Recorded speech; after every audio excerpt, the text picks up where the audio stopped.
Hi, this is Peter Sage, and on this video I want to share with you some insights that'll help you understand how to get yourself to work harder on whatever it is that you're doing. And there's some quick, easy keys to be able to share with you on that. And the first one, very simply, is make sure you're doing something you love.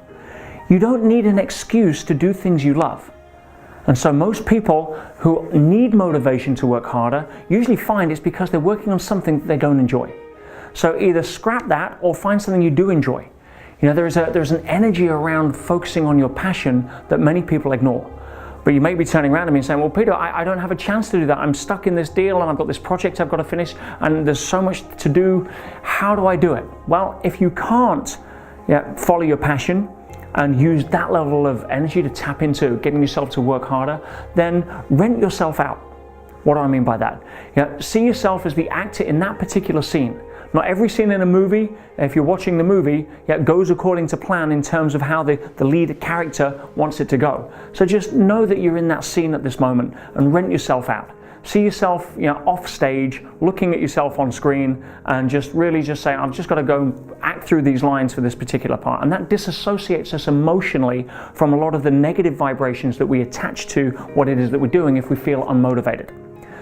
Now, another way to be able to do this is probably the most important way to encourage yourself to work harder is to increase your why. You see, there's a psychological fact that people do things for reasons.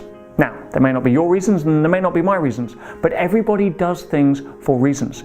And so what you do when you're working harder or you're working on a project, you're doing it because there's a reason for it. Now, if your motivation is low, it's because the reason that you're doing it doesn't resonate at a high level. So how do you increase your why? Well, one of the ways that I found is by focusing on what is the outcome of what it is that you're doing and how can that serve beyond you to people that you care about or the world at large. People can be motivated by themselves up to a point, but when you start motivating yourself because of what you can contribute, you tap into a deeper level of motivation.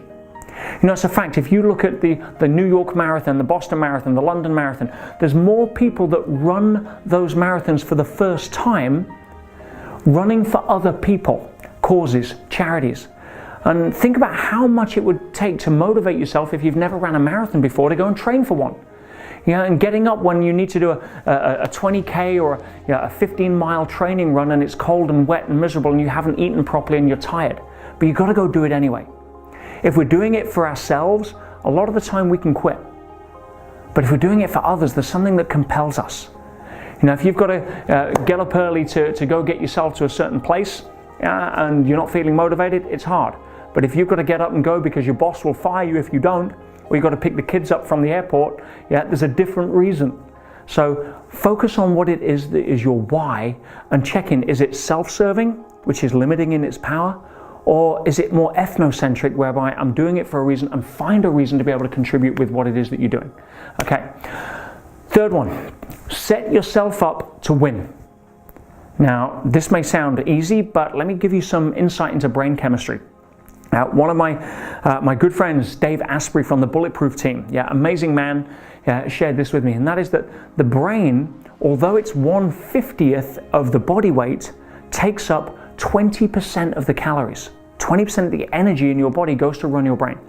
Now, if that energy is low, guess what? You feel demotivated. And a lot of the time people try and rely on willpower, but willpower isn't on demand. Willpower has cycles based upon whether your brain is being fed the energy it needs. So if you are feeling down and thinking, I was going to commit to that, but I can't, I'm just not in the mood, and you don't want to work harder, then first things first, go check your brain chemistry. Get yourself some fast sugars into the diet, some high quality brain fuel to be able to perk yourself back up at that level, then go do it. Another great way of setting yourself up to win is that when you're in the mood to do something, prepare something for when you're going to be doing the project. In other words, I'll give you an example. If you go to bed at night, put your gym kit at the bottom of the bed if you're going to the gym in the morning. Research has shown if you get out of bed and that gym kit is more than 20 seconds away, you're not likely to make it if you're not in the mood. But if your gym kit is at the foot of the bed and you get out and the first thing you do is put it on, you're ahead of the game. Set yourself up to win. Yeah, so when I'm in the mood and I am energized, my brain chemistry is high and I'm associated to what I'm doing, do something in that moment to take action towards setting yourself up for when you know predictably that cycle is going to dip. Because you can't be in uptime all the while. That's a superhuman myth. So yeah, those are the tips I would say I can give for being able to encourage yourself to work harder on something, especially when you're not in the mood. Hey, Peter Sage here. I'm back just to say I hope you enjoyed what you saw on that video, and remember that knowing and not doing is the same as not knowing. So it's about applying what you learn, not just being passively entertained by what you learn.